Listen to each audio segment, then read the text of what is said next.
Thank you, Mr. Chairman. Admiral Chase, I want to come to you and talk about the SMMs.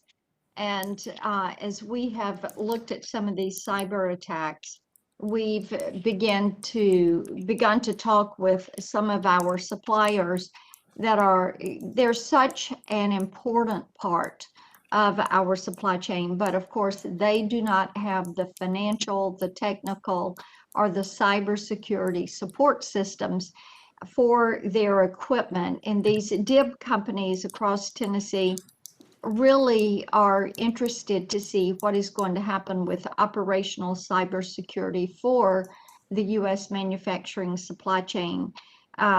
We know that this would be a cost-effective way not only to protect them, but to protect ourselves. So if you will walk me through what you see as the necessary actions in the short term and then also the longer term for DoD to take to improve that cybersecurity posture for these SMMs.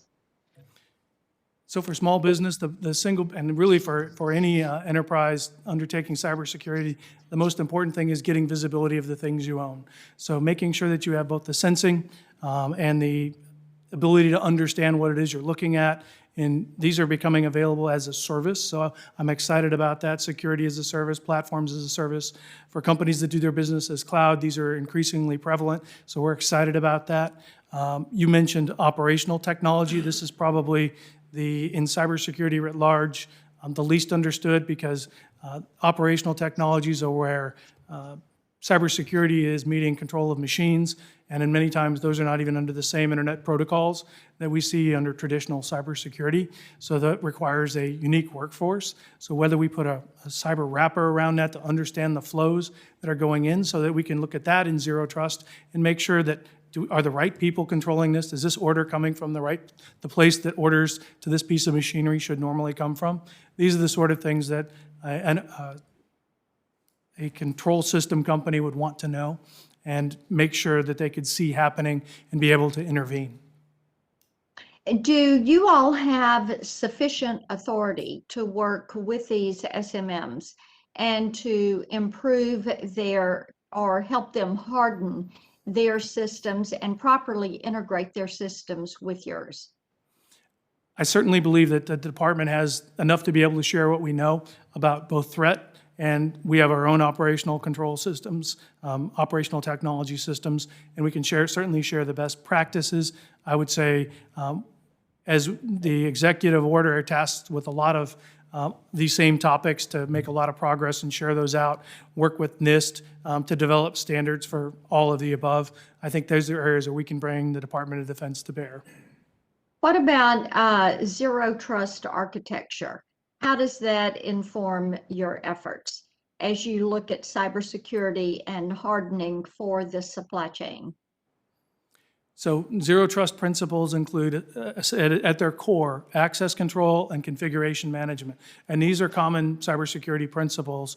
However, doing so at a much more granular level is the knack here. So understanding your flows, who should have access to data inside even a small company network. For small businesses, that's a relatively straightforward task.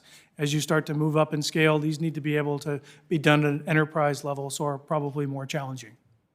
Let me ask you this. Do you all have any training or best practice protocols that you are sharing with or training you're providing to some of the SMMs so they know how to assess vulnerabilities and they know what is going to be a preferred platform for integrating their work with yours?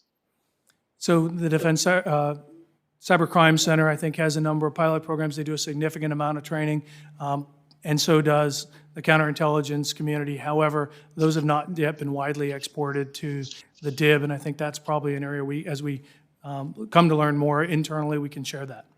But that's an area for growth, not something we have today. It's scale. All right. Well, you know, in Tennessee, the Y-12 complex is co-leading the supply chain cybersecurity initiative. And we're really proud of the work that they are doing.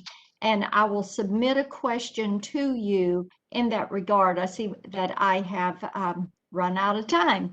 Thank you. Thanks, Mr. Chairman. Thanks, Senator.